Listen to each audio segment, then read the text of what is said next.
കേരളം ഒരുപാട് ദുരന്ത മുഹൂർത്തങ്ങളെ കണ്ടിട്ടുള്ള നാടാണ്. ആ ദുരന്തത്തിൽ ഏറ്റവും ഭീകരമായി ഞങ്ങളുടെ മനസ്സുകളിൽ വലിയ ദുഃഖം അനുഭവിക്കേണ്ടി വന്ന, വലിയ പ്രതിരോധത്തിൻ്റെ ശൃംഖല തീർക്കേണ്ടി വന്ന ഒന്നാണ് 2024 ജൂലൈ 30 വയനാട്ടിലെ ചൂരൽമലയിൽ പുഞ്ചിരിമുറ്റവും അട്ടാമലയും ആറാമലയും എല്ലാം ഉൾപ്പെടുന്ന മുണ്ടക്കയും എല്ലാം ഉൾപ്പെടുന്ന ചൂരൽമലയിൽ ഒറ്റ പുലർച്ചയുടെ ഉരുളിൽ പൊട്ടിയ ഒറ്റ ഉരുളിൽ ഒരു ചതുരശ്ര കിലോമീറ്ററിനകത്ത് പുന്നപ്പുഴയുടെ തീരത്തു താമസിക്കുന്ന 289 മനുഷ്യർ ഭൂമുഖത്തു നിന്നില്ലായ്മ ചെയ്ത അതിഭീകരമായിട്ടുള്ള ചൂരൽമല ദുരന്തം. ആ ദുരന്തത്തെ അതിജീവിക്കാൻ എത്രയോ ശ്രദ്ധേയമായ പദ്ധതികളിലൂടെ കേരളം മുന്നോട്ട് പോവുകയാണ്. കേരളത്തെ സഹായിക്കേണ്ടവർ, ദുരന്ത മുഹൂർത്തത്തിൽ കേരളത്തിനോടൊപ്പം നിൽക്കേണ്ടവർ ഒരു മര്യാദയും കാണിക്കാതെ, ഫെഡറലിസത്തിന്റെ മാന്യതകൾ ഏതും പുലർത്താതെ കേരളത്തെ ഒറ്റപ്പെടുത്താൻ, ദുരന്തബാധിതർക്ക് സഹായം എത്തിക്കാതെ കേരളത്തെ ഒറ്റപ്പെടുത്താൻ അപകടകരമായിട്ടുള്ള ശ്രമങ്ങൾ നടത്തിയപ്പോൾ കേരളത്തിലെ ഗവൺമെന്റ് നടത്തിയ ശ്രദ്ധേയമായിട്ടുള്ള അതിജീവനത്തിന്റെ ഗാഥ ഏറ്റവും സാധാരണക്കാരായ മനുഷ്യരുടെ മുമ്പിലെത്തിക്കാൻ ശ്രദ്ധേയമായ പരിശ്രമത്തിന് നേതൃത്വം നൽകിയത് സഖാവ് MP രാജേഷിന്റെ നേതൃത്വത്തിൽ കുടുംബശ്രീ പ്രസ്ഥാനമാണെന്ന് നന്ദിയോടെ ഈ ഗവൺമെന്റിൽ ആ പ്രവർത്തനങ്ങൾക്ക് നേതൃത്വം നൽകിയ ഒരു മന്ത്രി എന്ന നിലയിൽ നമുക്ക് പറയാനാകും. 1038 കുടുംബങ്ങളെ ചേർത്തുപിടിച്ച് ചൂരൽമലയിൽ കുടുംബശ്രീയുടെ നേതൃത്വത്തിൽ അവതരിപ്പിക്കപ്പെട്ട മൈക്രോ പ്ലാൻ 1038 കുടുംബങ്ങളെ ചേർത്തുപിടിച്ചുകൊണ്ട് കേരളത്തിലെ തദ്ദേശ സ്വയംഭരണ വകുപ്പും കുടുംബശ്രീയും ചേർന്ന് അവതരിപ്പിക്കപ്പെട്ട മാസ്റ്റർ പ്ലാൻ കേരളത്തിൽ അതിഭീകരമായിട്ടുള്ള ഒരു ദുരന്തമുണ്ടായാൽ ആ ദുരന്തത്തിലുണ്ടായ നഷ്ടങ്ങളെ അതിജീവിച്ചുകൊണ്ട് ഒരു മനുഷ്യനെയും കേരളത്തിൽ ഒറ്റപ്പെടാൻ അനുവദിക്കില്ല എന്ന് പ്രഖ്യാപിച്ച് മുന്നോട്ടു പോകാൻ കേരളത്തിലെ ഗവൺമെന്റിന് ശക്തി പകർന്ന ഏറ്റവും പ്രധാനപ്പെട്ട ഘടകങ്ങളിലൊന്നാണ്. പ്രിയപ്പെട്ടവരെ, കേരളത്തിലെ 298 മനുഷ്യർ മരണപ്പെട്ട, ആയിരക്കണക്കിന് കുടുംബങ്ങളെ അനാഥമാക്കും വിധം പ്രകൃതി അതിൻ്റെ ക്രൂരമായ താണ്ഡവം നടത്തിയ ഒരിടത്ത് ആ മനുഷ്യരെ പുനരധിവസിപ്പിക്കാനുള്ള പ്രവർത്തനങ്ങൾക്ക് കേരളത്തിൽ ബഹുമാനപ്പെട്ട മുഖ്യമന്ത്രിയുടെ നേതൃത്വത്തിൽ ജാതിമത രാഷ്ട്രീയമില്ലാത്ത ലോകത്തിലെ മലയാളം ഒറ്റക്കെട്ടായി നിന്നപ്പോൾ കേരളത്തിലെ ജനങ്ങളോട് ഈ ഗവൺമെന്റ് ആവശ്യപ്പെട്ടു, നമുക്ക് ചൂരൽമലയിലെ മനുഷ്യരെ പുനരധിവസിപ്പിക്കാൻ അതിശക്തമായ സംവിധാനത്തിലേക്ക് വേണം. നിങ്ങളുടെ കയ്യിലെ ചില്ലറ തുട്ടുകൾ, നാളെ നമ്മുടെ മക്കൾക്കും കുടുംബത്തിൻ്റെയും ഉന്നതിക്ക് വേണ്ടി മാറ്റിവെച്ച ചില്ലറ തുട്ടുകൾ, അത് നിങ്ങൾ മരണപ്പെട്ട മനുഷ്യന്റെ പുനരധിവാസത്തിന് വേണ്ടി, എല്ലാം നഷ്ടപ്പെട്ട മലയാളിയുടെ പുനരധിവാസത്തിന് വേണ്ടി മാറ്റിവെക്കണം എന്ന് അഭ്യർത്ഥിച്ചപ്പോൾ അഭിമാനത്തോടെ ഞാൻ ഈ വേദിയിൽ പറയട്ടെ, കേരളത്തിലെ കുടുംബശ്രീ പ്രസ്ഥാനം അതിനുവേണ്ടി ഈ മലയാള കരയിലാകെ കൈകോർത്തപ്പോൾ അവിടുത്തെ മനുഷ്യരുടെ പുനരധിവാസ പ്രവർത്തനത്തിന് 20 കോടി സംഭാവന ചെയ്ത, 20 കോടി രൂപ സംഭാവന ചെയ്ത കേരളത്തിലെ ഏറ്റവും വലിയ കുടുംബശ്രീ പ്രസ്ഥാനത്തിനെ നന്ദിയോടെ തന്നെ ഈ ഘട്ടത്തിൽ ഓർക്കേണ്ടതുണ്ട്. ഞങ്ങൾ അന്ന് ഇന്ത്യയിലെ ജനങ്ങളോട് പറഞ്ഞു, ഈ കേരളത്തിലെ ഗവൺമെന്റിനെ, കേരളത്തിന്റെ ഭരണകൂടത്തെ ചൂരൽമലയിലെ മനുഷ്യരെ തകർക്കാൻ ആരെല്ലാം എന്തെല്ലാം പ്രവർത്തനങ്ങൾ നടത്തിയാലും ചൂരൽമലയിൽ അവസാനത്തെ ദുരന്ത ബാധിതനെ കൂടി പുനരധിവസിപ്പിക്കാതെ ചുരമിറങ്ങില്ല കേരളത്തിൽ ഈ ഗവൺമെന്റ് എന്നന്ന് ഞങ്ങൾ പ്രഖ്യാപിച്ചു. പ്രിയപ്പെട്ടവരെ, 20 കോടി രൂപ മാത്രമല്ല, നിങ്ങൾ നൽകിയ മഹനീയമായ പിന്തുണയുടെ കരുത്തിലേറി ഈ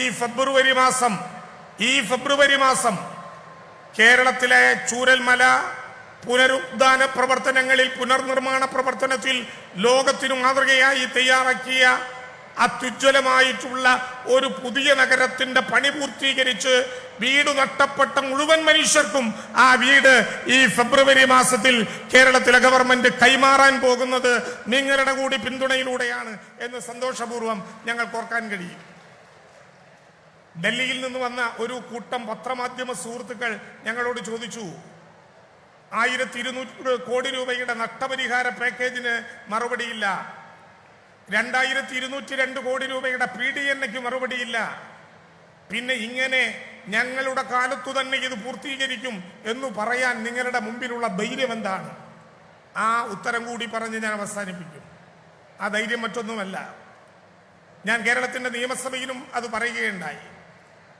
മേപ്പാടിയിലെ ആസ്റ്റർ ആശുപത്രിയിൽ 2024 ജൂലൈ മാസം 30-ാം തീയതി അർദ്ധരാത്രിയും കഴിഞ്ഞ നേരത്ത് മേപ്പാടി ആശുപത്രിയിൽ ഭ്രാന്തമായ മാനസികാവസ്ഥയോടെ അലയുന്ന ഒരു നേരം, ആദ്യ ദിവസത്തിൻ്റെ രാത്രിയേറെ വൈകിയ ഒരു നേരം, കണ്ണേമടങ്ങുക എന്ന് ചിന്തിക്കുന്ന വിധത്തിലുള്ള കാഴ്ചകൾ. അംഗഭംഗം വന്നവർ, തലേന്ന് ഒരുമിച്ചു ഭക്ഷണം കഴിച്ചു കിടന്നുറങ്ങിയവരെ കാണാതെ അന്വേഷിക്കുന്നവർ, മരണപ്പെട്ട മൃതശരീരങ്ങളുടെ മുമ്പിലെ നീണ്ട നിരകളിൽ കയ്യിലെ മൊബൈൽ ഫോണിൻ്റെ വെളിച്ചം ഓൺ ചെയ്തുകൊണ്ട് നഷ്ടപ്പെട്ട തങ്ങളുടെ പ്രിയപ്പെട്ടവരാണോ എന്നന്വേഷിക്കുന്നവർ, കണ്ണീരും ചോരയും വിയർപ്പും വീണ ആ ആശുപത്രിയുടെ വരാന്തയിൽ നടന്നു പോകുന്ന നേരത്ത് എൻ്റെ മൊബൈലിലെ വാട്സപ്പിൽ ഒരു അപ്രതീക്ഷിതമായിട്ടുള്ള സന്ദേശം വന്നു. സാധാരണ വാട്സപ്പിലെ സന്ദേശങ്ങൾ ശബ്ദം കൊണ്ട് തിരിച്ചറിയാനോ ലഭ്യമായ നേരത്തു തന്നെ നോക്കാനോ പറ്റുന്ന ഒരാളല്ല ഞാൻ. അതിൽ പ്രത്യേക ക്രൈസുമില്ലാത്ത ഒരാളാണ് ഞാൻ. പക്ഷേ റേഞ്ചില്ലാത്തതാണ് മേപ്പാടിയിലെ പൂർണ്ണമായും സ്ഥലങ്ങൾ എന്നുള്ളത് കൊണ്ട് മുഖ്യമന്ത്രി മുതൽ ഇങ്ങോട്ടെല്ലാവരും അയക്കുന്നത് വാട്സപ്പ് സന്ദേശങ്ങളാണെന്നുള്ളത് കൊണ്ട് അർദ്ധരാത്രിയും കഴിഞ്ഞു വന്ന ആ സന്ദേശം അത്ഭുതത്തോടെ ആകാംക്ഷയോടെ ഞാൻ തുറന്നു നോക്കി. പാതിരാത്രിയും കഴിഞ്ഞ നേരത്തെ ആ സന്ദേശം അയച്ചതൊരു പെൺകുട്ടിയാണ്. അതുവരെ കാണാത്ത മന്ത്രിക്ക് കുടുംബശ്രീയുടെ ഈ ദേശീയ സരസ്വമേളയുടെ സാംസ്കാരിക സമ്മേളനത്തിൽ ഞാൻ നിൽക്കുന്ന ഈ 6:30 മണി വരെ നേരിട്ട് കണ്ടിട്ടില്ലാത്ത ഒരു പെൺകുട്ടി അയച്ച സന്ദേശം. പെൺകുട്ടി എന്ന വാക്കു ഞാൻ ആവർത്തിച്ചു പ്രയോഗിക്കുമ്പോഴും ഒരു കുഞ്ഞിന് ജന്മം കൊടുത്തതുകൊണ്ട് മലയാളം ആവശ്യപ്പെടാതെ കൊടുക്കുന്ന മഹനീയമായ അംഗീകാരമായ അമ്മ എന്ന 2 പദം അലങ്കരിക്കാൻ അവസരം കിട്ടിയ ഒരു പെൺകുട്ടി. 3 വരികളെ അർദ്ധരാത്രിയും കഴിഞ്ഞ നേരത്തെ ആ പെൺകുട്ടി അയച്ച, അമ്മയായ പെൺകുട്ടി അയച്ച സന്ദേശത്തിലുള്ളൂ. പക്ഷേ ആ സന്ദേശം എത്രയോ പുസ്തകങ്ങളിലും കുറിക്കാത്തതുപോലെ പട്ടടയിലേക്ക് എടുക്കുന്ന നേരം വരെ മനസ്സിൻ്റെ ചുവരെടുത്തുകളിൽ തങ്കലിപികളാൽ എഴുതി പിടിപ്പിക്കാൻ എന്നെ പ്രേരിപ്പിച്ച 3 വരികളാണ്. ആ വരികൾ ഇങ്ങനെയാണ്: സാർ, ചൂരൽമലയിലെ വാർത്തകൾ കണ്ട് കരളു പിടയുകയാണ്. ചൂരൽമലയിലെ വാർത്തകൾ TV-യിൽ കണ്ട് കരളു പിടയുകയാണ്. മുല കുടിക്കുന്ന കുഞ്ഞുങ്ങൾ അമ്മമാരാൽ വേർപെട്ടു എന്ന വാർത്ത ഇപ്പോൾ ഒരു ചാനൽ എഴുതി കാണിക്കുന്നു. മുല കുടിക്കുന്ന കുഞ്ഞുങ്ങൾ അമ്മമാരാൽ വേർപെട്ടു എന്ന വാർത്ത ശരിയാണെങ്കിൽ നിറമാറുമായി ഒരമ്മ വിളിപ്പാടകല കാത്തിരിക്കുന്നുണ്ട് എന്ന് അങ്ങ് അവരെ അറിയിക്കണം എന്നാണ് ആ പെൺകുട്ടി അയച്ച സന്ദേശത്തിൻ്റെ 3 വരികൾ. അതുകൊണ്ടാണ് കേരളം ഒരു മനസ്സായി പറഞ്ഞത്, ആരെല്ലാലും കേരളത്തെ ഒറ്റപ്പെടുത്തിയാലും കേരളത്തിനൊരു പാരമ്പര്യമുണ്ട്. പൊക്കിൾക്കൊടി ബന്ധമൊന്നുമില്ലാത്ത കാലദേശങ്ങൾക്കപ്പുറത്ത് പേരറിയാത്ത നാട്ടിൽ ഒരു ബന്ധവുമില്ലാത്ത ഒരു കുഞ്ഞ് മുല കുടിക്കാനാകാതെ ചുണ്ടു വിറയ്ക്കുന്നുണ്ടെന്ന് കേട്ടാൽ നിറമാറു ചുരത്തുന്നതാണ് മലയാളത്തിൻ്റെ മാതൃത്വം എന്നതാണ് ഈ മണ്ണിൽ നമ്മളെ ജീവിക്കാൻ പ്രേരിപ്പിക്കുന്ന ഏറ്റവും പ്രധാനപ്പെട്ട ഘടകം എന്ന തിരിച്ചറിവാണ് എല്ലാ അതിജീവനത്തിനും കരുത്തു പകരുന്ന കേരളത്തിൻ്റെ ഏറ്റവും പ്രധാനപ്പെട്ട ലക്ഷ്യം. ആ മാതൃ, അമ്മ, സഹോദരീ സങ്കല്പങ്ങളിൽ കുടുംബശ്രീ കേവലം അടങ്ങിയിരിക്കുകയല്ല. കേരളത്തിൻ്റെ തെരുവുകളിൽ, സമൂഹത്തിൻ്റെ ഓരങ്ങളിൽ സ്ത്രീയാണെന്ന കാരണം കൊണ്ട് ഒറ്റപ്പെടേണ്ടതല്ല സ്ത്രീയെന്നും ആ സ്ത്രീയെ നേതൃത്വ നിരയിൽ നിന്ന് പ്രവർത്തിപ്പിക്കാനും നയിക്കാനും ത്രിതല സംഘടനാ സംവിധാനത്തിലൂടെ ഒരു ശക്തി ലോകത്തെ അത്ഭുതപ്പെടുത്തുന്ന വിധത്തിൽ ഈ കേരളത്തിലുണ്ടെന്നും 2.5 പതിറ്റാണ്ടുകൊണ്ട് കേരളത്തിന് പ്രഖ്യാപിക്കാനായി. പ്രിയപ്പെട്ടവരെ, അതുകൊണ്ടാണ് കേരളത്തിൽ 60 വയസ്സു കഴിഞ്ഞവർക്കെല്ലാം പെൻഷൻ എന്ന് ലോകത്തിനോട് വിളിച്ചു പറയുന്ന കേരളം 60 വയസ്സു തികയുന്നതിന് മുമ്പേ 35-നും 60-നും ഇടയിൽ പ്രായമായിട്ടുള്ള, കേരളത്തിലെ റേഷൻ കാർഡിൻ്റെ നിറം നോക്കിയാൽ മഞ്ഞയിലും പിങ്കിലും പെട്ട ഈ 3.5 കോടി മലയാളികളുള്ള നാട്ടിലെ 32 ലക്ഷത്തോളം വരുമെന്ന് ഞങ്ങൾ പ്രതീക്ഷിക്കുന്ന കേരളത്തിലെ വീട്ടമ്മ എന്ന ഒറ്റ ലേബലിൽ 5:30 മണി മുതൽ പാതിരാത്രി വരെ പണിയെടുക്കുന്ന ഒരു വിഭാഗം നമ്മുടെ വീട്ടിലുണ്ട് എന്ന് തിരിച്ചറിയാൻ പറ്റിയത്. പുലർച്ചയ്ക്ക് 5 മണിക്ക് എഴുന്നേറ്റാൽ പാതിരാത്രി കഴിയും വരെ ഒരു വീട്ടിൻ്റെ എല്ലാ ചുമതലകളും എടുക്കുന്ന സ്ത്രീയുടെ ചുമതല പണി എന്ന ചോദ്യത്തിന് മനോഹരമായൊരു പദം നെറ്റിയിൽ അവർ എഴുതി വെക്കും. വീട്ടമ്മ എന്നാണ് ആ പദം. വീട്ടമ്മ എന്ന പദം അലങ്കരിക്കുന്നത് കൊണ്ട് മറ്റൊന്നിനും അംഗീകാരമില്ലാത്ത വിധം ഒറ്റപ്പെട്ടുപോയി എന്ന് പേടിക്കുന്ന കേരളത്തിലെ 35-നും 60-നും ഇടയിൽ പ്രായമായ മറ്റു ജോലികളിലൊന്നും പോകാതെ ഒരു കുടുംബത്തെ സംരക്ഷിക്കുക എന്ന ചുമതല ഏറ്റെടുത്ത് പ്രവർത്തിക്കുന്ന കേരളത്തിലെ 32 ലക്ഷത്തോളം സ്ത്രീകളുടെ കൈകളിലേക്ക് ഈ ജനുവരി മാസം മുതൽ 1000 രൂപ എത്തിക്കാൻ തീരുമാനിച്ച ഇന്ത്യയിലെ ആദ്യത്തെ ഗവൺമെന്റിന്റെ പേരാണ് ഞങ്ങൾ ഉൾപ്പെടുന്ന പിണറായി വിജയൻ നേതൃത്വം നൽകുന്ന ഗവൺമെന്റ് എന്ന് വളരെ അഭിമാനത്തോടെ പറയുന്നതിൽ ഒരു തകരാറും ഒരു പ്രയാസവും നമ്മുടെ മുമ്പിലില്ല. തൃത്താല ഇന്ന് കേരളത്തിന് ഒരുപാട് മാതൃകകൾ സൃഷ്ടിക്കുകയാണ്. ഞങ്ങൾ ഒരു കാലത്ത് പറയാറുണ്ട് കേരള മോഡൽ. ആ കേരള മോഡലിന്റെ ഭാഗമായി കേരളം അഭിമാനത്തോടെ വിളിച്ചു പറയുന്ന ഉപമോഡലുകൾ ഒരുപാടുണ്ട്. ഇന്ന് ഞാൻ ഉൾപ്പെടുന്ന ഗവൺമെന്റ് ഏറ്റവും അഭിമാനപൂർവ്വം പറയുന്ന രണ്ട് പ്രധാനപ്പെട്ട കാര്യങ്ങളിൽ ഒന്ന് ഭവനരഹിതരും ഭൂരഹിതരുമില്ലാത്ത കേരളം എന്ന മുദ്രാവാക്യമാണ്. ഒരുപക്ഷെ കേരളം അതിൻ്റെ ചരിത്രത്തിലാദ്യമായി 4,54,000 വീടുകൾ ഈ ഗവൺമെന്റിന്റെ 10 വർഷത്തെ കാലയളവിനുള്ളിൽ തറപ്പാളകളുടെ താഴെ ഒറ്റപ്പെട്ട പൊതുവിടങ്ങളിൽ വീടെന്ന സങ്കല്പം പൂർത്തീകരിക്കാനാവാതെ സുരക്ഷിതത്വ ബോധമില്ലാതെ കിടന്നുറങ്ങേണ്ടി വന്ന 4,54,000 കുടുംബങ്ങൾക്ക് ലൈഫ് എന്ന പദ്ധതിയിലൂടെ ലോകത്തിനു മാതൃകയായി വീട് അവതരിപ്പിച്ചു നൽകിയ ഒരു ഗവൺമെന്റാണ്. പ്രിയപ്പെട്ട രാജേഷ്, കേരളത്തിന്റെ ക്യാബിനറ്റിൽ ജനങ്ങൾക്കും മന്ത്രിസഭയ്ക്കും നൽകിയ ഉറപ്പ് ഈ ഗവൺമെന്റ് അധികാരത്തിൽ നിന്ന് പോകുന്നതിന് മുമ്പ് ലൈഫ് പദ്ധതിയിലൂടെ പൂർത്തീകരിക്കപ്പെടുന്ന വീടുകളുടെ എണ്ണം 5 ലക്ഷമായി കേരളത്തിൽ ഉയർത്തും എന്നാണ്. 5 ലക്ഷം വീടുകൾ. അതുപോലെ ഏറ്റവും പ്രധാനമാണ് 10 വർഷക്കാലം മുമ്പ് വരെ മരിച്ചാൽ കുഴിച്ചിടാൻ 6 അടി മണ്ണ് സ്വന്തമല്ലാത്ത ഒരു ജനതയ്ക്ക് ഇതിനകം 4,10,000 വീടുകൾ അവതരിപ്പിച്ച് 5 ലക്ഷം പേർക്ക് ഭൂമി നൽകാനുള്ള മഹാപരിശ്രമത്തിന് നേതൃത്വം നൽകുന്ന കേരളത്തിൽ ഭൂരഹിതരായ ഒരു മനുഷ്യരും ഉണ്ടാകരുത് എന്ന് കേന്ദ്രീകരിച്ച് ആരംഭിക്കുന്ന ലൈഫ് പദ്ധതിയെപ്പോലെ പ്രധാനമായിട്ടുള്ള പട്ടയ മിഷൻ കേരളത്തിലെ ഭവനരഹിതരും ഭൂരഹിതരുമില്ലാത്തൊരു കേരളം ആരംഭിക്കാൻ ശ്രമിക്കുകയാണ്.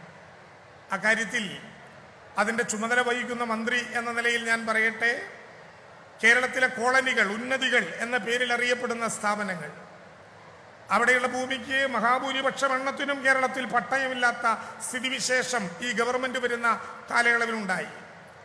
പണ്ടെപ്പോഴെങ്കിലും പഞ്ചായത്ത് വില കൊടുത്ത് മേടിച്ച് അന്ന് പ്രത്യേകിച്ച് രജിസ്ട്രേഷൻ ഒന്നുമില്ലാത്തത് കൊണ്ട് ആളുകളെ കുടിയിരുത്തിയ സ്ഥലങ്ങളായിരിക്കും. 4 സെന്റിലും 5 സെന്റിലും 6 സെന്റിലും എല്ലാം പെട്ട ആളുകൾ. അങ്ങനത്തെ നിരവധി ആളുകൾ എൻ്റെ മണ്ഡലത്തിലുണ്ട് എന്ന് തിരിച്ചറിഞ്ഞ് റവന്യൂ വകുപ്പ് മന്ത്രി എന്ന നിലയിൽ ചുമതല ഏറ്റെടുത്ത ആദ്യ ദിവസങ്ങളിൽ തന്നെ ഞങ്ങളുടെ സ്പീക്കർ എന്ന നിലയിലുള്ള അധികാരം കൂടി ഉപയോഗിച്ചുകൊണ്ട് ഞങ്ങളുടെ മണ്ഡലത്തിൽ കോളനികളിൽ, ഇന്നത്തെ ഉന്നതികളിൽ താമസിക്കുന്ന സ്വന്തമായ ഭൂമിയില്ലാത്ത, എന്നാൽ താമസിക്കുന്ന ഭൂമിക്ക് പട്ടയം ലഭ്യമല്ലാത്ത ഒരു ജനതയ്ക്ക് കോളനികൾക്ക് പട്ടയം കൊടുക്കുക എന്നൊരാശയം നിങ്ങൾ പരിശോധിച്ച് അവതരിപ്പിക്കണം എന്ന് അന്നത്തെ സ്പീക്കറായിട്ടുള്ള ബഹുമാനപ്പെട്ട MP രാജേഷ് ഞങ്ങൾക്ക് നിർദ്ദേശം നൽകുകയുണ്ടായി. ആ നിർദ്ദേശത്തിൻ്റെ അടിസ്ഥാനത്തിൽ അങ്ങ് ഓർക്കുന്നുണ്ടാകും എന്ന് ഞാൻ വിചാരിക്കുന്നു, കേരളത്തിൽ ആദ്യമായി കോളനികൾക്ക് പട്ടയം ഉണ്ടാക്കാൻ ഒരു മാസ്റ്റർ പ്ലാൻ ആരംഭിച്ച് ഗവൺമെന്റ് അധികാരത്തിൽ വരുന്നതിന് മുമ്പ്, കേരളത്തിലെ ഗവൺമെന്റ് അധികാരത്തിൽ വന്ന് 3 മാസം തികയുന്നതിന് മുമ്പ് 350ഓളം കുടുംബങ്ങൾക്ക് കോളനികളിൽ പട്ടയം കൊടുത്ത് കോളനികളിലെ പട്ടയ വിതരണത്തിന്റെ ഒരു പൊതുപരിപാടി ആരംഭിച്ചത് ഈ തൃത്താലയിൽ നിന്നാണ് എന്നുള്ളത് കൊണ്ട് തൃത്താലയുടെ ആ കേരള മോഡലിനെ ഞങ്ങൾ എല്ലാ കാലത്തും വാഴ്ത്തി പറയാറുണ്ട്. അന്ന് സ്പീക്കറായിരിക്കുന്ന കാലത്ത് അദ്ദേഹം ആരംഭിച്ച ആ പ്രവർത്തനം അന്ന് ഞങ്ങളെ കൊണ്ടാണ് അത് നിർവഹിച്ചതെങ്കിൽ അദ്ദേഹം തദ്ദേശ സ്വയംഭരണ വകുപ്പിന്റെ മന്ത്രിയായി മാറിയതിന് ശേഷം ആ പ്രശ്നത്തിന് തുടർച്ച വേണം എന്ന് ഞങ്ങൾ രണ്ടുപേരും കൂടി ആലോചിച്ചപ്പോൾ ആ പ്രവർത്തനങ്ങൾക്ക് തുടർച്ചയുണ്ടാകാൻ തദ്ദേശ സ്വയംഭരണ സ്ഥാപനങ്ങൾ NOC നൽകിയാൽ പിന്നെ വകുപ്പിന്റെ അടുത്തു വന്ന് റവന്യൂ വകുപ്പിലേക്ക് ഡീവസ്റ്റ് ചെയ്യാനുള്ള കാലാവധി കുറയ്ക്കാൻ ജില്ലയിലെ കളക്ടർമാർക്കും JD-മാർക്കും കൂടിച്ചേരുന്നൊരു സമിതിക്ക് അതിൻ്റെ ചുമതല നൽകിക്കൊണ്ട് റവന്യൂ, തദ്ദേശ സ്വയംഭരണ വകുപ്പുകൾക്ക് കേരളത്തിലെ കോളനികളിലെ പട്ടയ വിതരണത്തിൻ്റെ പ്രശ്നം അതിവേഗം പരിഹരിക്കാനുള്ള സംവിധാനം ഉത്തരവായി ചട്ടഭേദഗതി വരുത്തിക്കൊണ്ട് അവതരിപ്പിക്കാൻ പ്രിയപ്പെട്ട MP രാജേഷ് കഴിഞ്ഞതോടെ കേരളത്തിലെ 20,000 കുടുംബങ്ങൾക്ക് അതൊരു മാതൃകാപരമായിട്ടുള്ള പദ്ധതിയായി മാറ്റാൻ കഴിഞ്ഞു എന്നുള്ളത് അങ്ങയുടെ മണ്ഡലത്തിൽ തന്നെ നടക്കുന്ന ഈ സരസ്വ മേളയിൽ നന്ദിയോടെ ഓർക്കാൻ വേണ്ടി ഈ അവസരം കൂടി ഉപയോഗിക്കുകയാണ്. തീർച്ചയായും ഇത് വളരെ സമ്പന്നമായിട്ടുള്ള ഒരു സായാഹ്നമാണ്.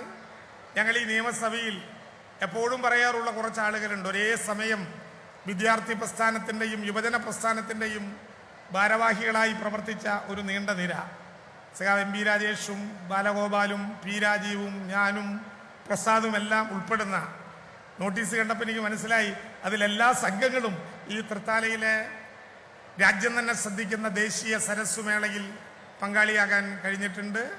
വളരെ ഗംഭീരമായിട്ടുള്ള സംഘാടനത്തിലൂടെ വിദ്യാർത്ഥി യുവജന പ്രസ്ഥാനങ്ങളുടെ സംസ്ഥാന ദേശീയ നിലവാരത്തിലെ പ്രവർത്തന പദങ്ങളിൽ ഒരുമിച്ച് പങ്കെടുക്കുമ്പോൾ ഞങ്ങൾക്ക് ഉറപ്പായിട്ടും കാണാൻ കഴിഞ്ഞ ആ ഇച്ഛാശക്തിയും സംഘടനാ പാടകവും യുവജന വിദ്യാർത്ഥി രംഗം കഴിഞ്ഞിട്ടും അതേ കരുത്തോടെ അതേ സംഘടനാ രൂപത്തിലൂടെ കൊണ്ടുപോകാൻ അങ്ങേക്കായിട്ടുണ്ട്, പ്രിയപ്പെട്ട MPRN ആയിട്ടുണ്ട് എന്നുള്ളതിൻ്റെ തെളിവ് കൂടിയാണ് ദിവസങ്ങളോളം നടക്കുന്ന ഈ മഹാമേളയിൽ പങ്കെടുക്കാൻ എത്തിച്ചേർന്ന വലിയ ജനാവലി എന്ന് അഭിമാനത്തോടെ ഞങ്ങൾക്ക് കാണാൻ കഴിയും. ഇന്ന്